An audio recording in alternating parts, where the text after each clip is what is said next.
ඔයාලා දන්නවද ලෝකේ සමහර තැන් තියෙනවා ඒ තැන්වලට කවදාවත් යන්න හොඳ නැහැ.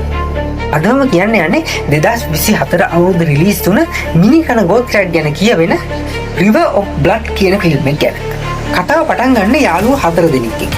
මේ කට්ටිය නිවාඩු දවසක බෝට්ටු පදින්න කියලා හිතාගෙන ලස්සන ගංගාවක් තියෙන ප්‍රදේශයකට යනවා. හැබැයි මේ ගමන අතරතුරදී මුළු ගඟම ලෙයින් නැහැවෙන සිදුවීමක් වෙයි කියලා මේ කවුරුවත් හිතන්නේවත් නැහැ. අහම්බෙන් වගේ මෙයාලට පාරවල් දිලා ගංගාවේ වෙනත් පැත්තකට යනවා. ඒ පැත්තේ ඉන්නේ සාමාන්‍ය මිනිස්සු ඉන්නේ. යාළුවා මිනි කන ගෝත්‍රිකයෝ වටේ. ඉතින් මේ ගෝත්‍රිකයෝ මේ යාළුවන්ව දඩයන් කරන්න පටන් ගන්නවා. දැන් ඉතින් මෙයාලට තියෙන එකම එක අරමුණයි. කොහොම හරි මේ මරණයේ ගංගාවෙන් බේරිලා පැනලා දුවන එක තමයි. හෝවර්ඩ් ජේ ෆෝර්ඩ් විසින් තමයි මේ ෆිල්ම් එක අධ්‍යක්ෂණය කරලා තියෙන්නේ.